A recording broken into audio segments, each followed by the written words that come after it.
This call is now being recorded. Buenas tardes, buenas noches a todos. Bienvenidos a la reunión. Bienvenido, profesor Néstor Ochoa. Muchas gracias por estar con nosotros para explicarnos el tercer principio de los 13 principios de fe de Maimónides. Bueno, muchas gracias, Yochebed. Saludos a todos los que están presentes en esta hora, en este momento. Feliz séptimo día. Que el Eterno los bendiga grandemente. Muchas gracias por estar compartiendo junto a mi persona este momento de poder comprender estos temas que tienen su trabajo, su esfuerzo y que en realidad está sucediendo en estos tiempos. Una revelación sin precedente, gracias a todo un trabajo que están haciendo los rabinos de la línea ortodoxa, explicando justamente, en principio, lo que tiene que hacer una persona no judía, de cómo poder servir al Creador a través de un código de leyes de la Torá para los no judíos, que está expresada en los 7 mandamientos universales, las 7 leyes de Noah. Y por recomendación, menester que la persona, previo a iniciarse en el estudio de las 7 leyes noágidas, pueda tener una comprensión de los 13 principios de fe, estos principios que postuló Maimónides, que el judaísmo los ha enseñado por mucho tiempo. No es que es una idea de Maimónides, no es que es algo que de alguna manera nació en él, sino que es una forma de estructurar justamente temas que son pilares dentro del judaísmo. Y como bien habíamos mostrado en la primera clase, un esquema que usted lo puede pedir, es un esquema que elaboré, donde se habla respecto a 3 grupos dentro de estos 13 principios. El primer grupo que habla respecto al concepto de Dios, a la naturaleza de Dios, por así llamarle, entendiendo que cualquier expresión que nosotros utilicemos, no que sea de nosotros, sino que han escrito nuestros sabios utilizando de forma meticulosa palabras y que no deben ser entendidas, por supuesto, de manera literal. Cualquier expresión que utilicemos para con el Creador, siempre hay que profundizar y saber que lo que estamos hablando respecto a Él siempre es un sentido alegórico, un sentido metafórico, es una expresión que utilizamos para tratar de explicar aspectos vinculados a Dios. Bien, después un segundo grupo que habla respecto a cómo Dios se revela a la humanidad, y el tercer grupo es la última parte donde están los principios de la recompensa y la sanción. Pero estamos en el primer grupo respecto a la existencia del Creador. Para sintetizar los 2 primeros principios que analizamos, el primer principio que habla respecto a la existencia del Creador. Creer justamente en la existencia del Creador. Pero si tenemos que ir más a fondo, es saber que existe Dios. Bien, y aquí es donde debemos hacer un pequeño paréntesis de que no es lo mismo creer a saber. Bien, dentro de la enseñanza del judaísmo, uno puede creer sin fundamentos. Bien, creer en cualquier cosa. Pero la creencia justamente que el pueblo judío ha transmitido de manera generacional es una creencia lógica, con pruebas indubitables, con pruebas lógicas de que existe el Creador. Y para eso analizamos algunos puntos a tener en cuenta, que el monoteísmo de la Torá, si bien es ético y moral, también es racional. Esto es algo muy importante, ¿bien? Porque aquí ya hay un pequeño choque, o podríamos decir el primer encontronazo con la religión. La religión es como que no acepta ningún postulado humano o una mirada racional, sino que la fe está por encima de todo eso y es como una fe ciega, sin fundamento. Eso no existe en la enseñanza de la Torá. Y otro punto para tener en cuenta del primer principio es que Dios ha dejado y le ha dado al ser humano una serie de herramientas, entre ellos la observación en medio de la naturaleza, eh, las preguntas, el sentido común, bien, que están justamente para que nosotros, a través de esas herramientas cognitivas, podamos formular y podamos preguntar si verdaderamente el mundo, entiéndase como la Tierra, pero también el universo, fue creado al azar, bien, por fuerzas externas, como explican algunas líneas científicas, bien, o evidentemente existe una causa que creó, en este caso, esto que en lo cual somos, en lo cual estamos, bien, y como bien explican los sabios del Talmud, Dios es la causa de toda causa, bien, Dios es la causa de esta existencia, bien, pero esa existencia primigenia, como expresa Maimónides,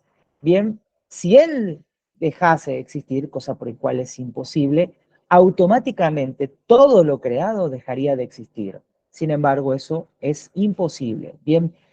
Pero si nosotros dejásemos de existir como personas, como individuos, como sociedad, el mundo, el ambiente, el planeta, los planetas, la galaxia, las galaxias, el universo, si dejase de existir, no afectaría justamente y no aplicaría al creador, al que diseñó esto que se llama universo. Por eso, Dios, el creador del universo, hizo el universo de la nada misma, ex nihilo, como explican los sabios. Entonces debemos entender que Dios es el ser más perfecto de todos, que no admite carencia alguna.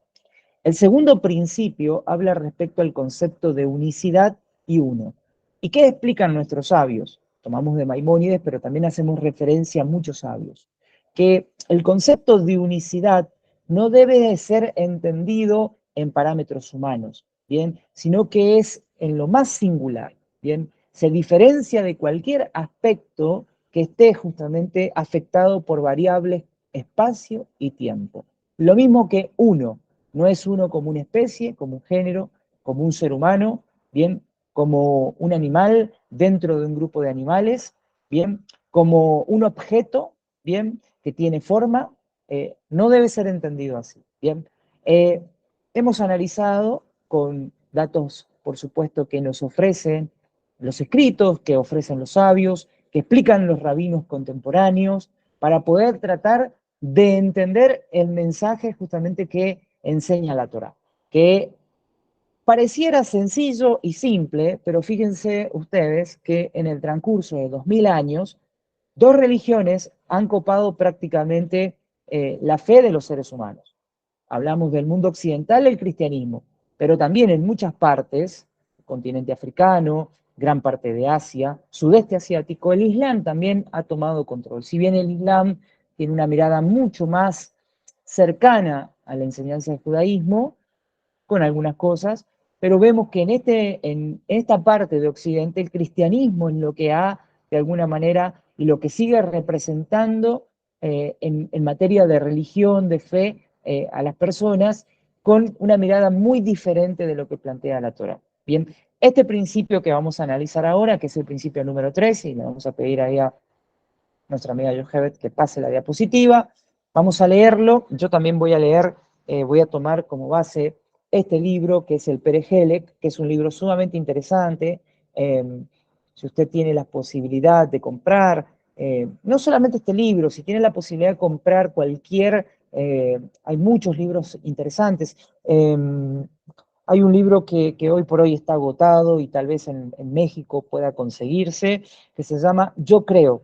En este momento no recuerdo el nombre del rabino, eh, pero es muy importante ese libro, bien, es básico, elemental, para poder entender los principios, y aún así hay mucho material que se ha escrito respecto a los 13 principios. Si usted puede acceder a la compra, siempre es bueno, bien, y entendiendo esto, que nosotros no tenemos que poner en práctica preceptos que correspondan al pueblo judío, pero sí sí podemos estudiar lo concerniente a Dios. Bien, todos estos preceptos, estos primeros 5 principios del monoteísmo de la Torá, es sumamente importante que aquella persona que no es judía, o sea, los monoteístas, los noágidas, podamos profundizarlos y estudiar.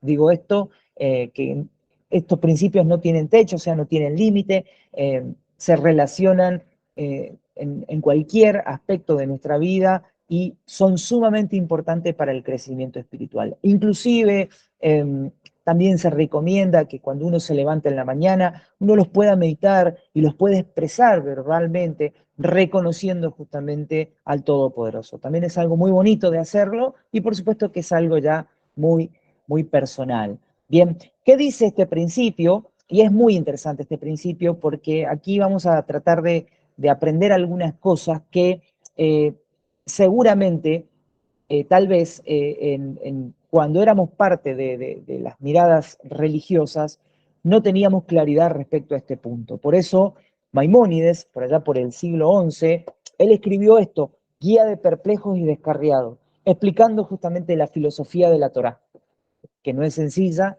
y que no es tan fácil de comprender, sino que para eso hay que introducirse en un lenguaje que es el lenguaje de los sabios.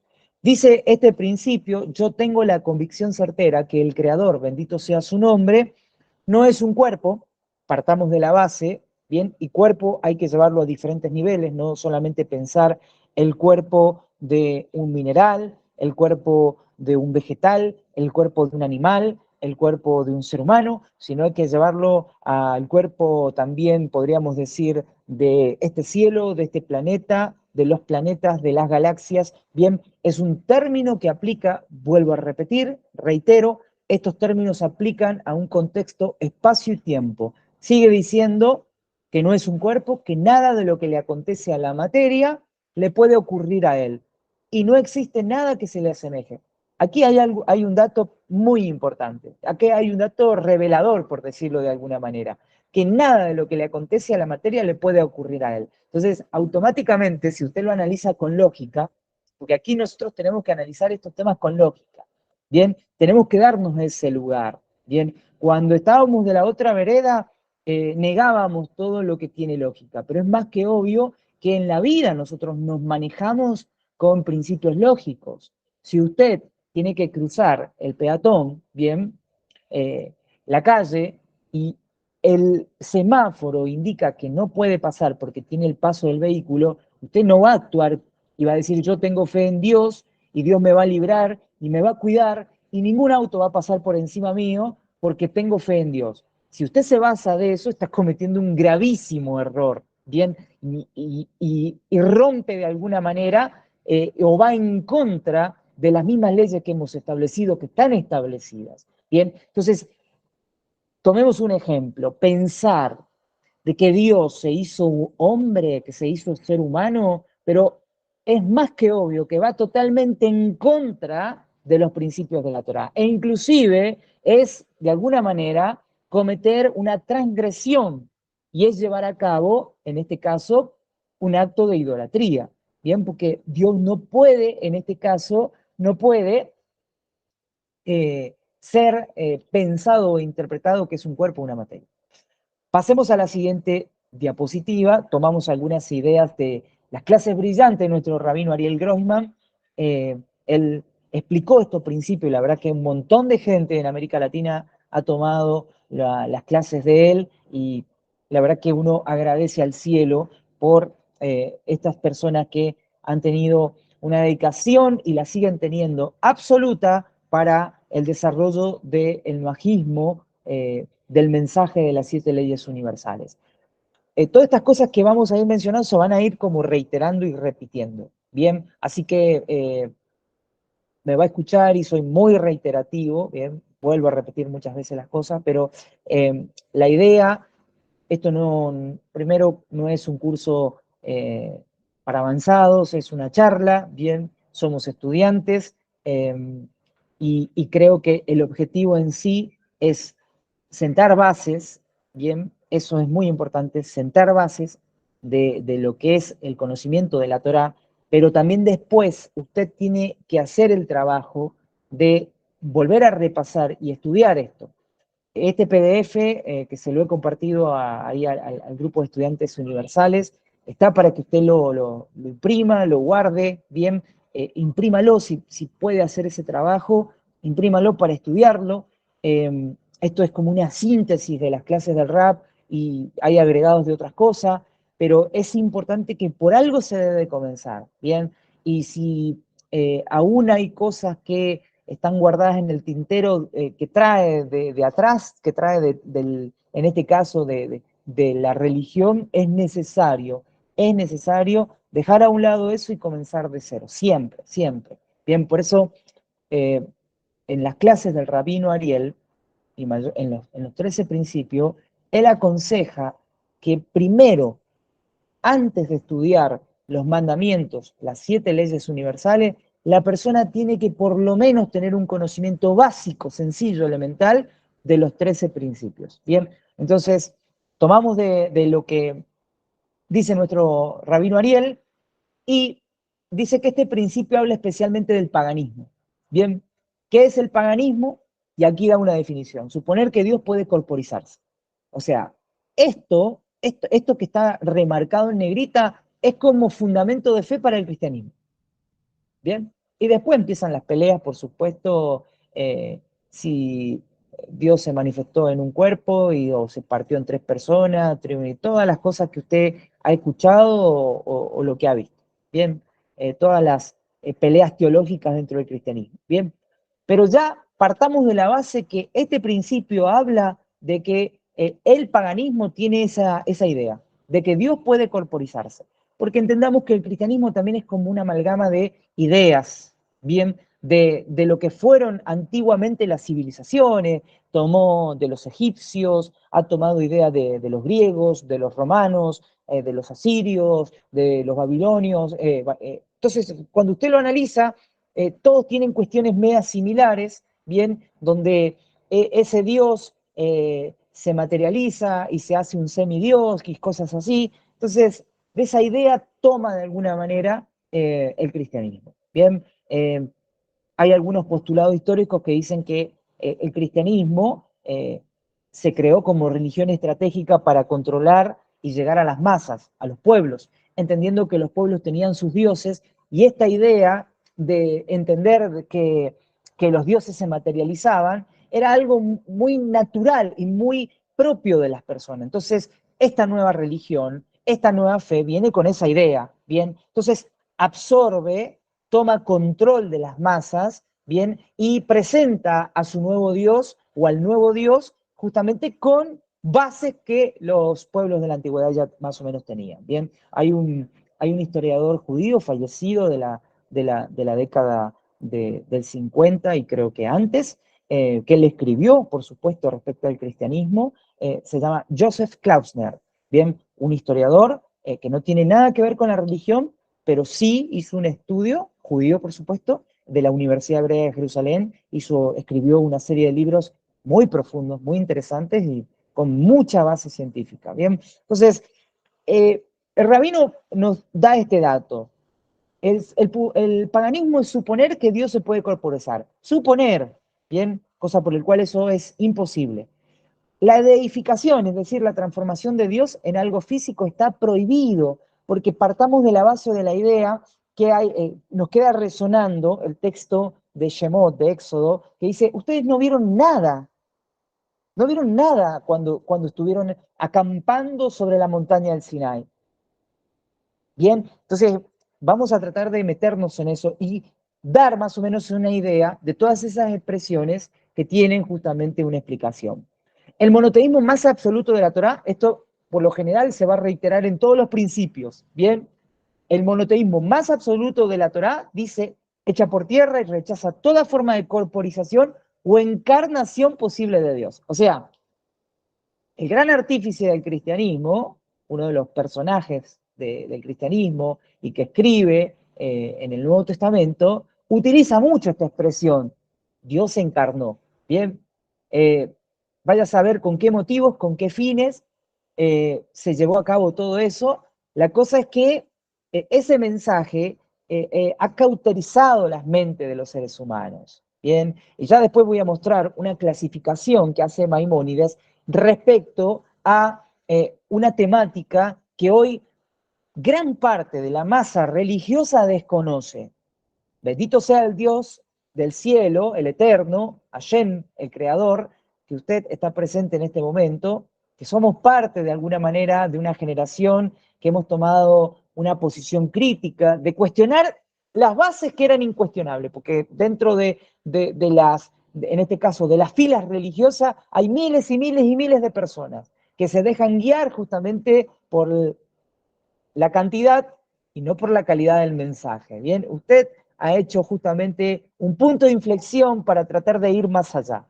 Bien, que Hashem le bendiga grandemente y que el desarrollo del monoteísmo más absoluto de la Torá siga creciendo. Este debe ser nuestro objetivo y se requiere en este caso de que todos trabajemos en esto, porque este es un trabajo de todos, es un trabajo arduo. Cuando hay uno que está cansado o baja sus brazos, es necesario que esté otro justamente para seguir enseñando esto, porque debemos justamente transmitir este mensaje de que evidentemente la tierra y todo lo que contiene la tierra no fue creado al azar, sino que tiene un creador, y que ese creador es conductor y sostenedor del universo. No es que creó el universo y luego se fue como pensaban los filósofos antiguos, o que por de alguna manera, por los elementos más pequeños, fue creada la vida.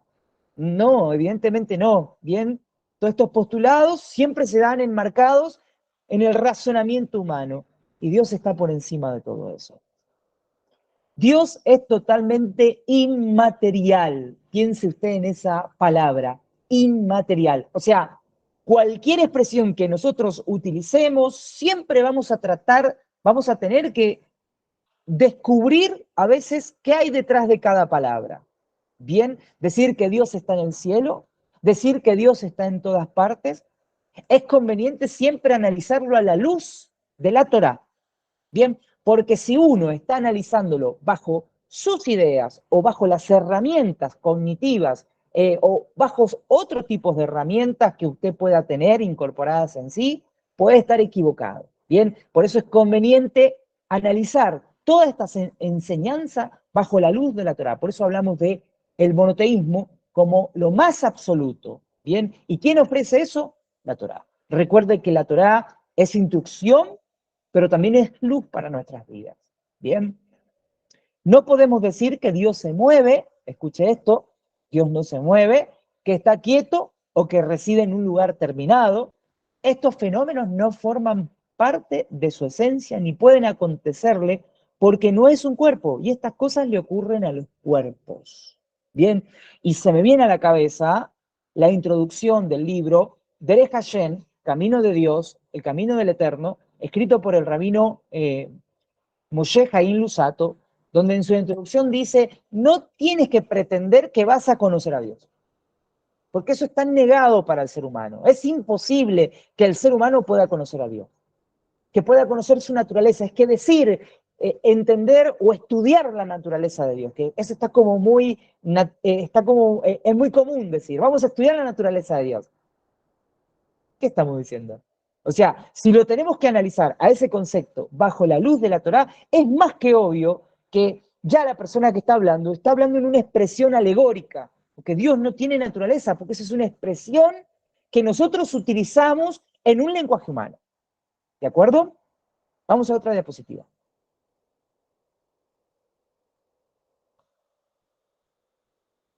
Entonces, reitero algo que dije recién, aquí lo citan nuevamente, esta expresión también la vamos a reiterar por lo general en los 13 principios. Cuando nos referimos a Dios, debemos entenderlo como el ser más perfecto de todo, que no admite carencia alguna. Bien, si ese ser perfecto, a quien nosotros denominamos Dios, admite que tiene una forma, que tiene un cuerpo, entonces evidentemente es carente. Bien, y podemos de alguna manera equipararlo a otra deidad o a otro Dios, bien, que pueda también tener las mismas características. Evidentemente, el concepto de Dios, esta expresión que está muy naturalizada y que nosotros tratamos justamente de hacer alusión a lo que la Torá nos enseña. Bien, este concepto aplica al ser más perfecto de todo. Usamos esta expresión, ser perfecto, bien, carencia, son expresiones, bien, y es un lenguaje humano que tratamos de utilizar para diferenciar justamente a este ser primigenio de cualquier idea o pensamiento humano. Bien, porque si no, caemos en la idea de rebajar, de limitar a Dios. Bien, y el simple hecho de atribuirle a veces aspectos de carácter antropomórficos, ideas con formas humanas, es uno de los grandes errores que se ha cometido. Y la religión cristiana lamentablemente ha literalizado muchos textos al punto justamente de que se han establecido como bases de su religión. Y ese es un grave daño que se ha gestado de manera generacional por más de 2000 años. Entonces no es fácil, no es sencillo, pero el trabajo sabemos que es muy propio de cada persona. Bien, esto es algo muy propio y creo que nadie está, como esto yo siempre lo digo, no tenemos la misión, no tenemos la misión, escuche esto, no tenemos la misión de, en este caso, evangelizar, usamos esta expresión, bien, o tratar de justamente de llevar a cabo el mensaje de las 7 leyes universales a toda la humanidad, de salir casa por casa a hacerlo. No, no debemos llevar a cabo ningún tipo de trabajo.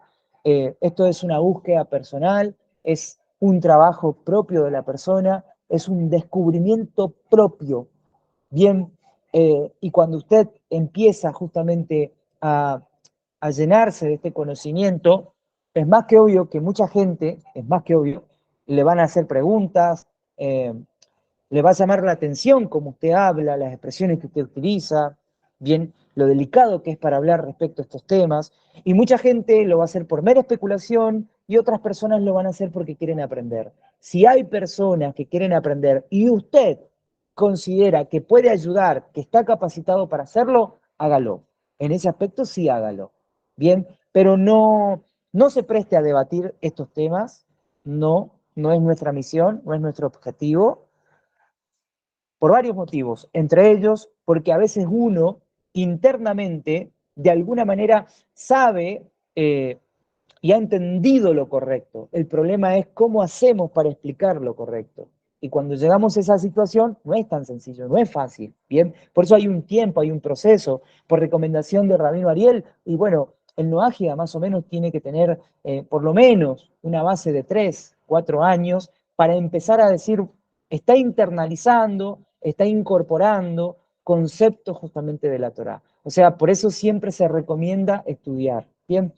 Eh, Vamos a la siguiente diapositiva y aquí comenzamos con, tomamos lo que nos ofrece este libro que también es muy recomendable, el Sefer Amadá, el primer tomo del Mishneh Torah, en este caso la recopilación en 1000 capítulos por el Rambam, bien, donde están los 613 preceptos, y el primer tomo que se llama Sefer Amadá, libro del conocimiento. En este primer tomo aparecen estos capítulos. El capítulo 1, del inciso 8 al 12, se habla de este principio, del principio de no atribuirle al creador materia, ¿bien? O forma, o cuerpo, ¿bien? Yo tomo, por ejemplo, cómo lo expresa este libro al principio. Dice, la negación de cualquier tipo de corporación. Así arranca, ¿bien? Es que acá la expresión que utiliza no es tener emuná, o sea, en forma literal me refiero, o creer, sino que acá es saber, ¿bien?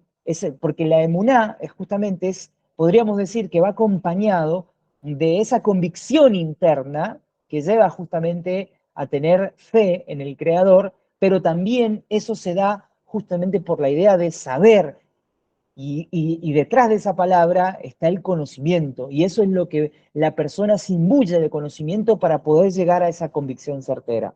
Y aquí dice la negación de cualquier tipo de corporación de Dios. Se refiere a saber, ahí lo dice, que ese único que mencionáramos no es corporal ni fuerza en un cuerpo.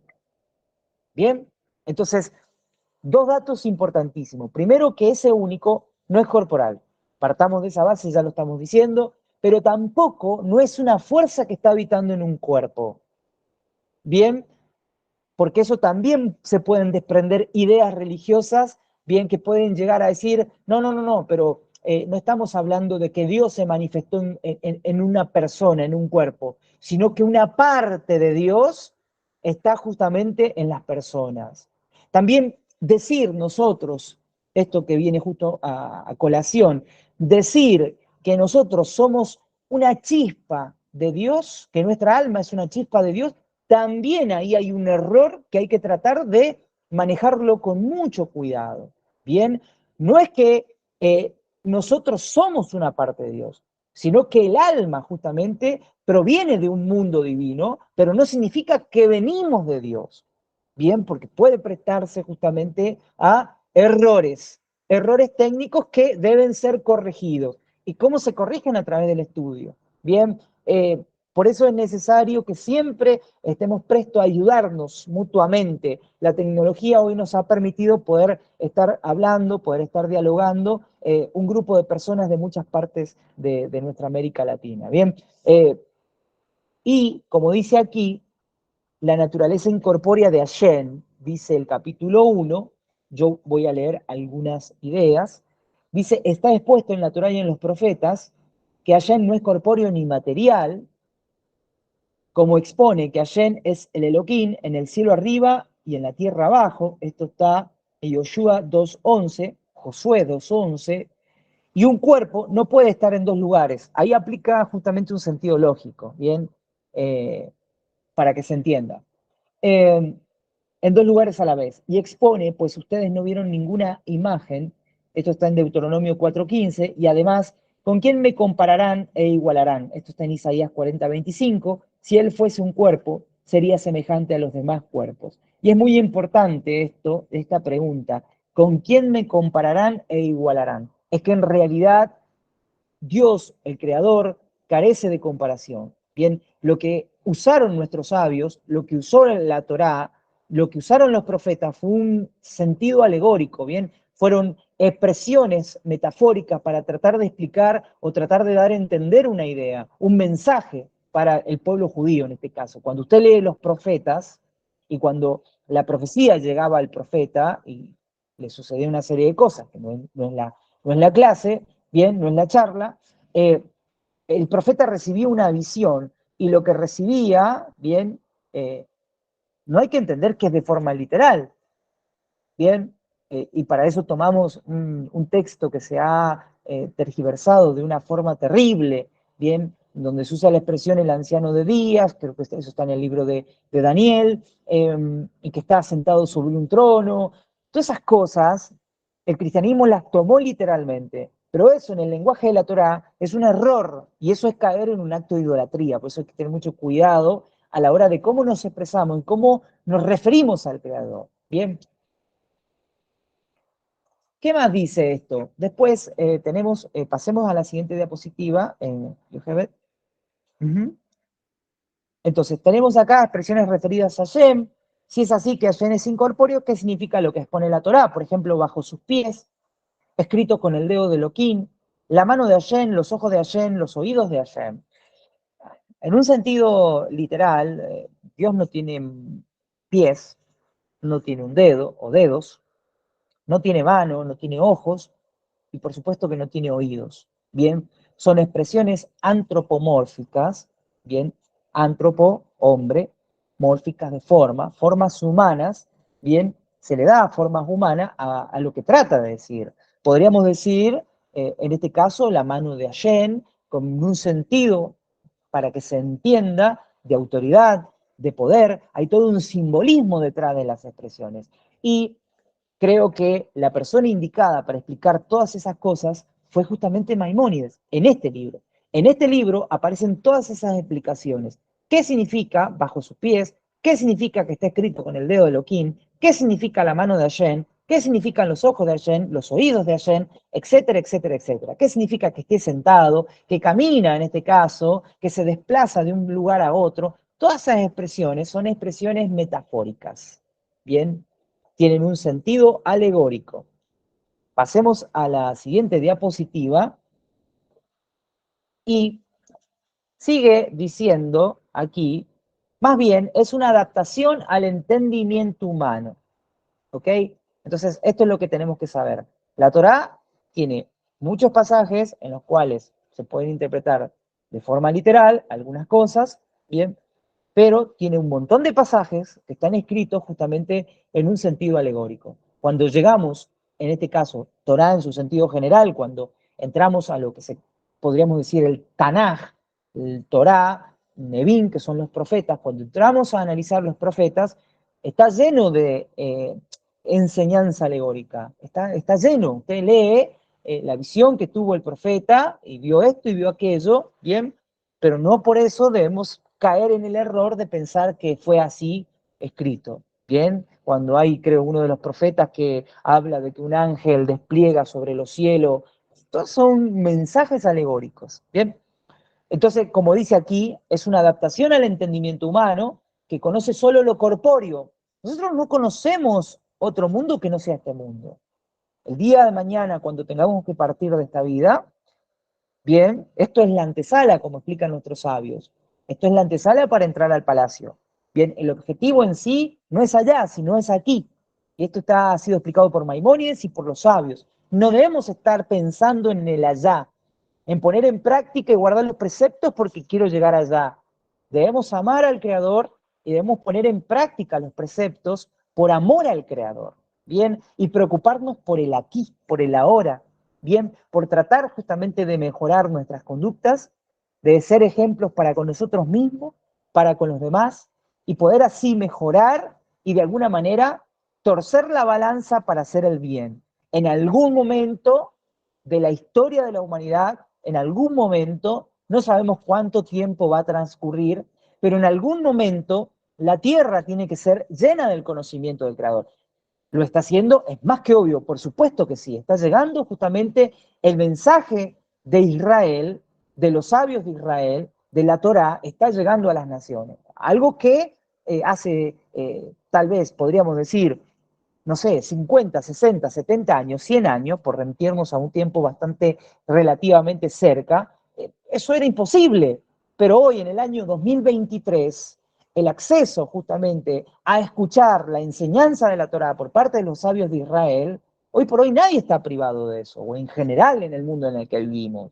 Entonces, en este mundo, la Torá hoy por hoy está tomando un trabajo impresionante, de manera silenciosa, pero está llegando a la vida de los seres humanos.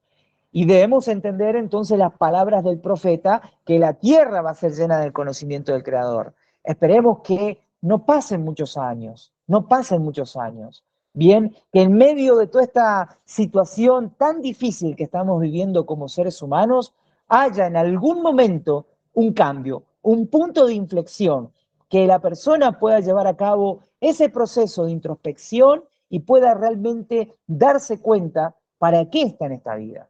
Bien, entonces, en mayúscula ponemos esta frase, ¿es que acaso él tiene una espada? ¿O con una espada provoca la muerte? No, son solos alegoría, y lo mismo es aplicable a las demás expresiones. Cito para tener una idea del concepto alegoría. Es una figura literaria o un tema artístico que busca representar una idea valiéndose de formas humanas, de animales u objetos cotidianos. Y la Torá está llena de eso, de ese mensaje alegórico. Bien, vamos a la siguiente diapositiva. Y aquí entramos en un tema sumamente interesante. Moshe pide a Hashem ver su gloria. Bien, que este es un tema re profundo y que, como dice el dicho, hay mucha tela para cortar, porque si usted empieza a investigar y a leer respecto a los comentarios de los rabinos y de los sabios, hay un montón de interpretaciones, pero siempre, más allá de que haya respuestas diferentes o ideas diferentes, el fin en sí es el mismo. ¿Ven? Bien, yo lo voy a tomar de aquí, del libro, no he citado todo, pero dice, Moshe pide a Hashem ver su gloria, eh, y dice, entonces, ¿qué es lo que Moshe Rabenu quiso comprender cuando pidió a él, muéstrame por favor tu gloria? Bien, Y aquí responde Maimónides, quiso comprender la verdad de la existencia de Hashem. Bien, que su corazón, o sea, su intelecto, no el órgano en sí, sino su intelecto, su neshama, lo entendiese fehacientemente. Escucha esto, mire qué profundo. Como quien conoce a una persona cuyo rostro ha visto y cuya imagen le ha quedado internalizada y puede diferenciarla de los demás. Bien, cuando usted tiene una familiaridad, cotidianamente se ve con una persona, bien, puede cerrar sus ojos y el simple hecho de escuchar su voz, usted ya sabe quién es esa persona, bien. Llevémoslo en esos términos humanos para tratar de comprender esto que dice Maimónides. Quiso tener un entendimiento fehaciente de la existencia del Creador, bien. Y mire lo que dice.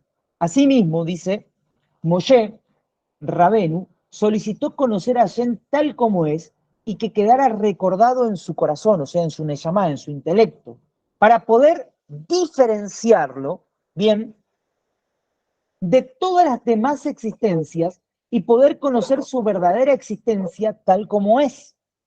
Hashem le respondió que ningún hombre vivo, unión de cuerpo y alma, tiene la capacidad de entender esto plenamente. O sea, por eso qué impresionante lo que está sucediendo, porque este es el mundo más inferior de todos los mundos. Y que en este mundo inferior, donde se interpone la materia y donde el trabajo difícil de cada persona es justamente encontrar armonía entre el alma y el cuerpo, cosa por el cual no es fácil, no es sencillo, porque partamos de la base de nuestro propio ego, de nuestras propias necesidades, bien materiales, nos llevan justamente a veces a subordinar los deseos del alma. Pero aún en esta situación que estamos, podemos agradecer al Creador de que en medio de este gran exilio que hay en la humanidad, tenemos justamente la posibilidad de escuchar la Torah y de aprender Torah por medio de los sabios, ¿bien? Cosa que es un gran privilegio. Usted tómelo como un gran privilegio, ¿bien? Algo que realmente es impresionante. Yo esto lo interpreto como un gran milagro. Bien, imagínense, siempre pongo este ejemplo, pero para mí es impresionante. Somos más de 8 mil millones de seres humanos. Imagínense ese dato, un número gigantísimo. Y no todos están haciendo esto. Porque es una búsqueda personal y porque no sé, hay cosas que son demasiado profundas, pero si usted está en esta sintonía, bendito sea el Eterno. Bien, dice, pero Hashem sí le reveló lo que ningún otro ser humano supo antes ni sabrá después de él. Hasta que Moshe entendió lo suficiente de la verdad de su existencia para con su intelecto diferenciar a Hashem de las demás existencias, del mismo modo en que se diferencia a un individuo de otras personas, cuando se lo ve de atrás y se reconoce el contorno de su cuerpo y su vestimenta.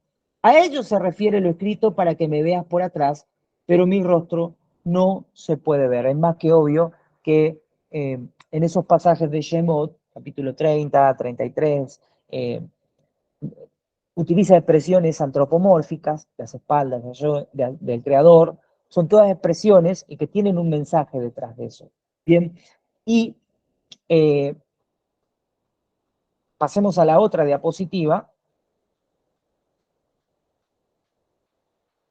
Dice, pero Hashem sí le reveló lo que ningún otro ser humano supo antes, ni sabrá después de él. Esto lo leí.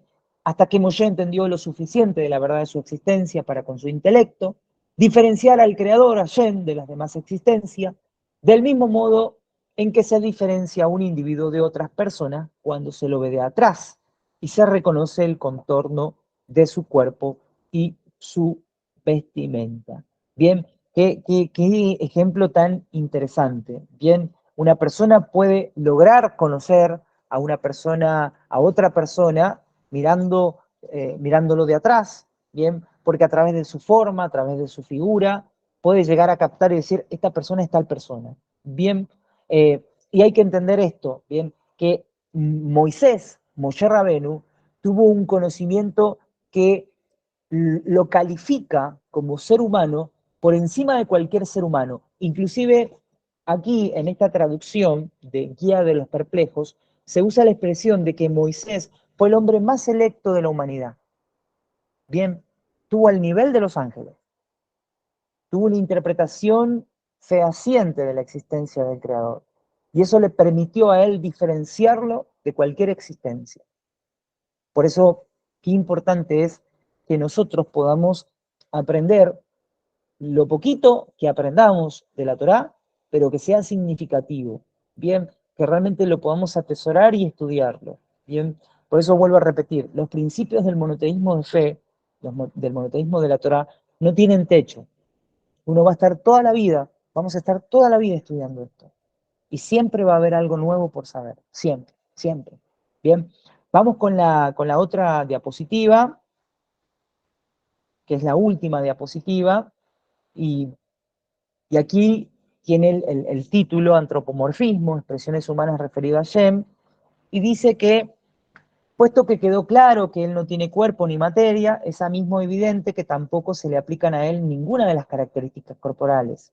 Ni unión, ni separación, ni espacio, ni medida, ni ascenso, ni descenso. Yo he puesto ahí puntito suspensivo porque es muy largo y voy a continuar con lo que sigue diciendo para ver cuántas palabras que están a veces en nuestro propio vocabulario y que podemos pensar en este caso, aplicarlas para todas estas cuestiones divinas. E inclusive, cuando nosotros usamos expresiones como por decir, la persona, en este caso, cuando deja de ser, su cuerpo va a tierra y su alma vuelve justamente al cielo. Y por lo general, en nuestra expresión, decimos, vuelve al cielo, ¿bien?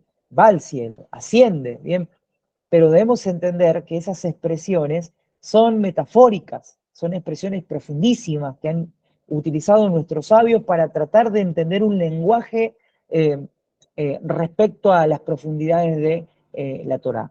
Dice aquí, decíamos, ni espacio, ni medida, ni ascenso, ni descenso, ni derecha, ni izquierda, ni rostro, ni espalda, ni sentarse, ni estar de pie. Hashem tampoco está limitado por el tiempo, como para tener comienzo, fin ni edad, pues también el tiempo es una creación de él. ¿Qué más dice? Ni tampoco es susceptible de cambios, pues no hay nada que pueda provocar en Hashem cambio alguno. No tiene ni muerte, ni vida, como se entiende la vida en los cuerpos vivos, ni necedad, ni sabiduría, como se entiende la sabiduría de un hombre sabio, ni sueño, ni vigilia, ni ojo, ni risa, ni alegría, ni tristeza, ni silencio, ni habla, como el habla humana. Así dijeron los sabios, en lo alto no existe ni sentarse, ni pararse, ni división, ni unión. Sigue diciendo, por consiguiente, las expresiones de la Torá y los profetas que hemos citado y similares son todas metáforas y alegorías, como expone Hashem, sentado en los cielos riendo. Esto está en el Salmo 2:4.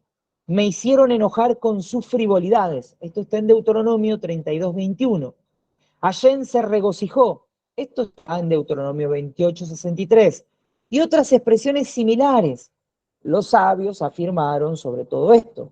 La Torá se expresa en lenguaje humano para facilitar nuestra comprensión. Esto está en Berajot 31b.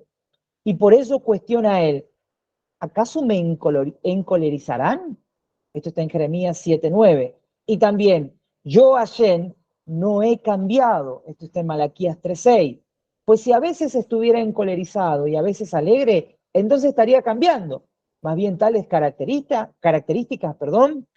se aplican solo a los oscuros cuerpos inferiores, aquellos que moran en casa de barro y su fundamento está en el polvo.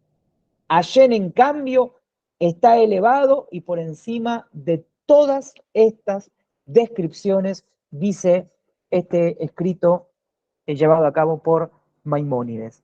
Bien, tomo aquí algunas citas para terminar, algunas ideas de este librito.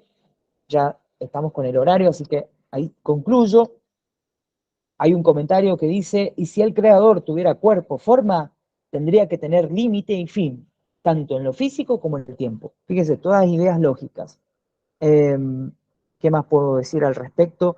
Algo que sea necesario. Aquí una de las últimas cosas. Bien, respecto a lo que dice dice, este tercer principio es lo que encomienda al decir, pues no han visto ninguna imagen. Imagínese usted, más de 3 millones de personas acampando a las laderas, en este caso, de la montaña del Sinai, en la península del Sinai, podríamos decir, ¿bien? Toda una población gigantísima, hombres, mujeres, niños, ancianos, y cuántas otras cosas, ¿bien? Eh, y aquí se utiliza esta expresión, pues no han visto ninguna imagen. Y hay un comentario al respecto, ya que él, como expusimos, no es material ni fuerza expandida en un cuerpo. ¿Qué dice este comentario? Mire, este es muy interesante este comentario.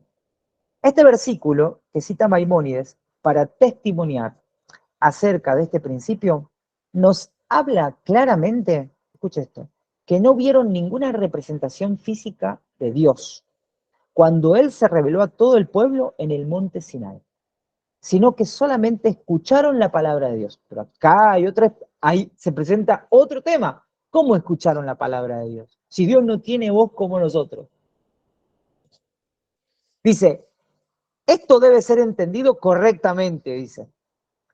Pues de lo contrario podríamos caer en otro error, pues también la voz es producto de algo físico. Es por eso que Maimónides explica en la Guía de los Perplejos, segunda parte, capítulo 32 y 33, en este libro, que aún esa voz de Dios que escucharon en los 10 mandamientos, no se trataba de una voz acústica, sino de una voz intelectual dentro de ellos. El ruido que escucharon acústicamente era el sonido del shofar, y eso no es Dios. De esa manera, el autor aleja todo tipo de corporación de Dios, aún la más leve, como podría ser atribuirle a Dios la voz acústica. Esto es muy importante, ¿bien? Porque a veces generan ruidos ciertos pasajes de la Torá y es importante que aquí se aclare esto, ¿bien? Que cuando la Torá dice que Dios enunció el primer mandamiento y habló Dios, tenemos que entender que no fue una voz acústica, sino intelectual. Bien, que el Eterno les bendiga grandemente. Muchas gracias por su atención. Y con esto hemos finalizado el principio número 3. Que Hashem les bendiga. Gracias. Muchas gracias, Néstor. Muy interesante la clase, muy importante. Ahora vamos a cerrar la grabación y van a poder hacer sus preguntas.